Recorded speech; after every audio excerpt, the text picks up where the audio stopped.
Good morning students. Class 12th आपका chapter था राम का विलाप। और यहाँ पे जैसा कि कुछ क्वेश्चंस हैं क्वेश्चन। फर्स्ट क्वेश्चन है, बेकारी की समस्या तुलसी के जमाने में थी, उस बेकारी का वर्णन तुलसी के कवित्व के आधार पर कीजिए। तुलसीदास के युग में जन सामान्य के पास आजीविका के साधन नहीं थे। किसान की खेती चौपट रहती थी, भिखारी को भीख नहीं मिलती थी, दान कार्य भी बंद था, व्यापारी का व्यापार ठप था, लोगों को नौकरी भी नहीं मिलती थी, चारों तरफ बेरोजगारी थी। समझ में नहीं आता था कि लोग क्या करें, कहाँ जाए, कैसे रहे। तो ये समाज की बहुत बड़ी समस्या है कि उस समय हर व्यक्ति किसी न किसी प्रकार से कार्य को पाना चाहता था, लेकिन उसको कोई रोजगार उपलब्ध नहीं था। नेक्स्ट, तुलसी के समय के समाज के बारे में बताइए। तुलसी के समय का समाज मध्य युगीन विचारधारा का था। उस समय बेरोजगारी थी, आम आदमी की हालत दयनीय थी, समाज में कोई नियम कानून नहीं था, व्यक्ति अपनी भूख शांत करने के लिए गलत कार्य कर रहे थे, धार्मिक कट्टरता व्याप्त थी, जाति व संप्रदाय के बंधन कठोर थे, नारी की दशा हीन थी, उसकी हानि को विशेष नहीं माना जाता था। नेक्स्ट, क्या तुलसी हाँ, तुलसी युग की आर्थिक स्थिति का अपने शब्दों में वर्णन कीजिए। तुलसी के समय आर्थिक दशा बहुत खराब थी, किसान के पास खेती नहीं थी, व्यापारी के पास व्यापार नहीं था, भिखारी को भीख नहीं मिलती थी, लोग ये सोचते थे कि क्या करें, कहाँ जाए। वे धन प्राप्ति के उपायों के बारे में सोचते और इसके लिए वे अपने संतानों तक को भी बेच देते थे। भुखमरी का चारों ओर साम्राज्य फैला हुआ था।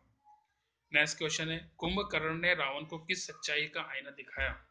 कुंभकर्ण रावण का भाई था, वो लंबे समय तक सोता रहता था, उसका शरीर विशाल था, देखने में ऐसा लगता था मानो काल आकर बैठ गया हो, वह मुंहफट और स्पष्ट वक्ता था। वह रावण से पूछता है कि तुम्हारा मुंह क्यों सूखा हुआ है।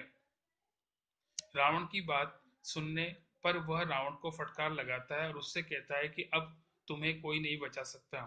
इस प्रकार उसने रावण को उसके विनाश संबंधी सच्चाई का आईना दिखाया। उसने ये बता दिया कि जिसका हरण रावण ने किया है वो साक्षात जगदम्बा है, और जब उन्हीं से वेड़ ले लिया तो निश्चित रूप से तेरी रक्षा का दायित्व कोई भी नहीं उठा सकता, किसी के भी द्वारा तेरी रक्षा नहीं हो सकती। नेक्स्ट, कुंभकर्ण के द्वारा पूछे जाने पर रावण ने अपनी व्याकुलता के बारे में क्या कहा और कुंभकर्ण से क्या सुनना पड़ा। आंसर है, कुंभकर्ण के पूछने पर रावण ने उसे अपनी व्याकुलता के बारे में विस्तार पूर्वक बताया कि किस तरह उसने माता सीता का हरण किया। फिर उसने बताया कि हनुमान ने सब राक्षस मार डाले हैं, महान योद्धाओं का संहार कर दिया है। ऐसी बातें सुनकर कुंभकर्ण ने उससे कहा, अरे मूर्ख, जगत जननी को चुराकर तू अब कल्याण चाहता है, यह संभव नहीं है।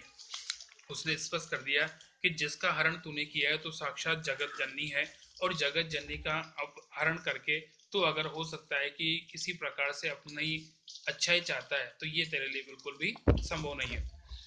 इसी पार्ट में एक और चीज आपने देखी होगी कि इसमें कवित्व, दोहा, चौपाई, सोरठा और सवैया, ये पद इसमें देखने को मिले हैं। और इनके बारे में जैसा कि हम जानते हैं कि ये सब छंद कहलाते हैं।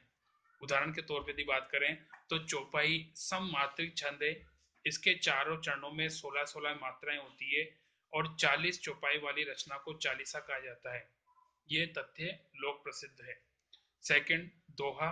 दोहा अर्ध सममात्रिक छंद है, इसके सम चरणों में दूसरे और चौथे में 11-11 मात्राएं होती है, और विषम चरणों में पहले और तीसरे में 13-13 मात्राएं होती है। सोरठा, दोहे को उलटकर सोरठा बन जाता है, इसके सम चरणों में दूसरे और चौथे में 13-13 मात्राएं, और विषम चरणों में पहले और तीसरे में 11-11 मात्राएं होती है। नेक्स्ट, कवित्व। यह वार्णिक छंद है, इसे मन हरण भी कहते हैं। कवित्व के प्रत्येक चरण में 31-31 वर्ण होंगे, प्रत्येक चरण में 16वें और फिर 15वें वर्ण में यति रहती, यति का मतलब विराम। प्रत्येक चरण में अंतिम वर्ण गुरु होता है, गुरु मतलब बड़ा। सवैया। सवैया वार्णिक छंद है, इसलिए सवैया छंद के कई भेद हैं। ये भेद गणों के संयोजन के आधार पर बनते हैं। मालती सवैया भी इसे कहते हैं। सवैया के प्रत्येक चरण में 33-33-23 वर्ण होते हैं, जो 7 भगण और 2 गुरु अर्थात 33 के क्रम में होते हैं। 33 चरण या गुण वर्ण इसमें होते हैं। नेक्स्ट और लास्ट है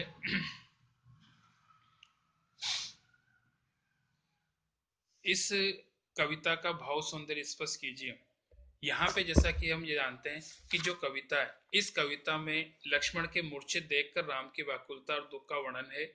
वे जगत में सहोदर भाई फिर से न मिलने की बात कहकर उठ जाने के लिए कह रहे हैं। यहाँ पे जैसा कि आपने देखा कि सबसे बड़ी बात उनके सामने एक ही होती है कि उन्होंने सब तरह से सोच विचार कर पाया कि जगत में सच्चा भाई और सहोदर भाई वो बड़ी मुश्किल से, या कह सकते हो दोबारा कभी नहीं मिलता, और उसकी हानि को इस संसार की सबसे बड़ी हानि कहा गया।